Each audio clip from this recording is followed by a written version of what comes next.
Shalom Bapak Ibu Saudara yang kekasih di dalam Tuhan. Selamat berjumpa kembali dengan saya Daniel Johan dalam renungan kebenaran Alkitab pada hari ini Sabtu 5 November 2022. Baik, hari ini saya akan membawakan renungan kebenaran Alkitab dengan judul Yang Terkecil Dialah Yang Terbesar, yang terambil dari kitab Lukas 9 ayatnya yang ke-48. Demikian firman Tuhan. Dan berkata kepada mereka, barang siapa menyambut anak ini dalam namaku, ia menyambut aku. Dan barang siapa menyambut aku, ia menyambut dia yang mengutus aku. Karena yang terkecil di antara kamu sekalian, dialah yang terbesar. Dalam konteks ayat ini, Yesus menganalogikan dirinya sebagai seorang anak kecil yang disambut oleh mereka yang menantikan dia sebagai Sang Mesias.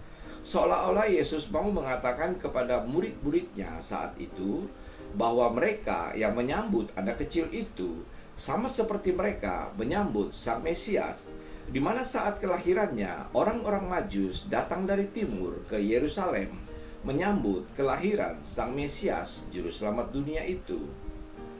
Di dalam kitab Perjanjian Lama, seorang nabi yang bernama Nabi Mika telah bernubuat tentang yang terkecil ini, di mana ia mengalegoriskan yang terkecil itu akan lahir di Bethlehem Efrata yang akan memerintah umatnya Israel. Mari kita baca Alkitab kita di Mika 5 ayatnya yang kedua. Demikian firman Tuhan.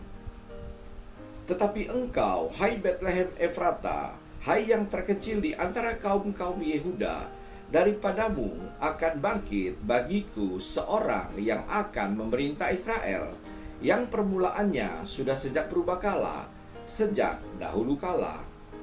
Ayat ini kemudian dikutip kembali di kitab Perjanjian Baru di Matius 2 ayatnya yang ke-6. Demikian firman Tuhan. Dan engkau Bethlehem, tanah Yehuda, engkau sekali-kali bukanlah yang terkecil di antara mereka yang memerintah Yehuda, karena daripada mula akan bangkit seorang pemimpin yang akan menggembalakan umatku Israel. Kedua ayat ini merefer kepada seorang bayi bernama Yesus yang akan lahir di Bethlehem Efrata, seorang yang akan memerintah Israel, seorang pemimpin yang akan menggembalakan umatnya Israel. Untuk lebih memperjelas tentang hal ini secara baik dan benar, maka kita harus membaca ayat-ayat sebelum dan sesudah Lukas 9 ayatnya yang ke-48. Misalnya di Lukas 8 ayatnya yang ke-11. Demikian firman Tuhan. Inilah ahli perumpamaan itu. Benih itu ialah firman Tuhan.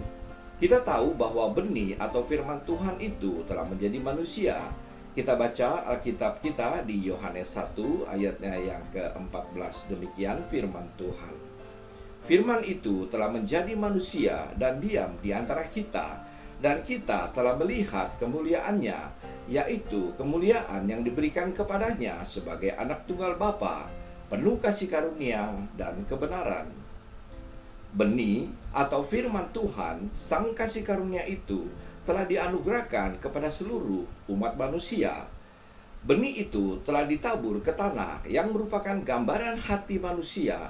Anda dapat baca nanti di kitab Lukas 8 ayatnya yang ke-11 hingga 15. Bagi mereka yang menjadi tanah yang baik, maka benih itu akan bertumbuh dan berbuah. Artinya, mereka yang mau menerima sang kasih karunia, maka mereka akan diselamatkan dan mereka hidup bagi Allah.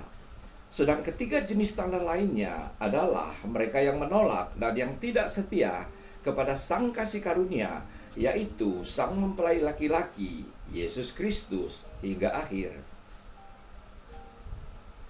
Selain sebagai benih, Yesus Kristus juga dianalogikan sebagai biji sesawi.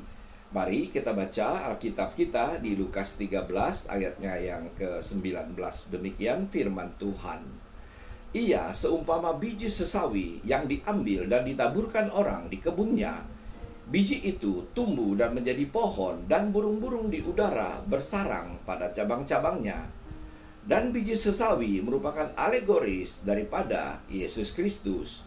Biji sesawi adalah merupakan biji yang paling kecil daripada segala jenis benih yang ada di bumi. Mari kita baca di Markus 4 ayatnya yang ke-31. Demikian firman Tuhan. Hal kerajaan itu seumpama biji sesawi yang ditaburkan di tanah.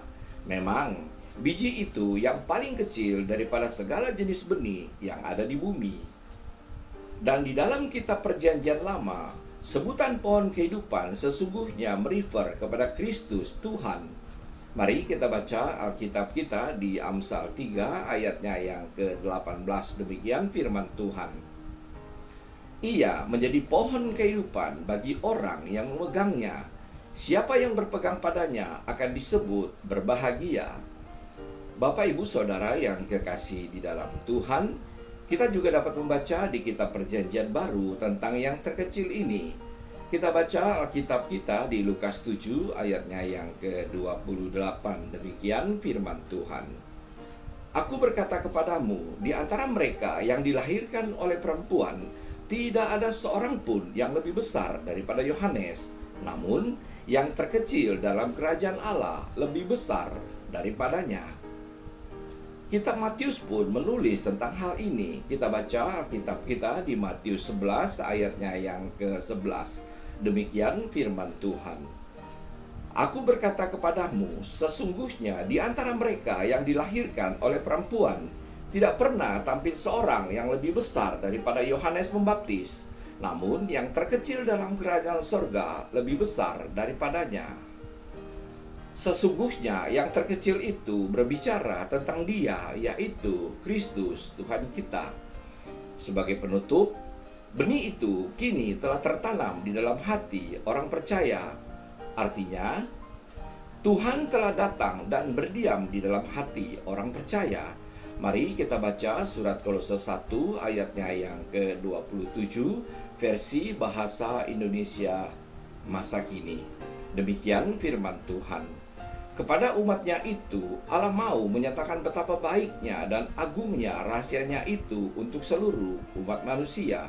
Rahasia itu ialah Kristus ada dalam dirimu, yang berarti kalian akan turut menikmati kebesaran Allah. Sebagai renungan kita pada hari ini, percayakah engkau akan hal ini, bahwa Kristus Tuhan ada dalam dirimu? Jika tidak demikian, engkau tidak tahan uji.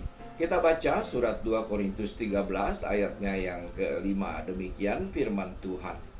Ujilah dirimu sendiri, apakah kamu tetap tegap di dalam iman. Selidikilah dirimu, apakah kamu tidak yakin akan dirimu, bahwa Kristus Yesus ada dalam diri kamu. Sebab jika tidak demikian, kamu tidak tahan uji. Demikianlah renungan kita pada hari ini. Sampai jumpa lagi di renungan kebenaran Alkitab pada Sabtu yang akan datang. Tuhan Yesus memberkati. Amin.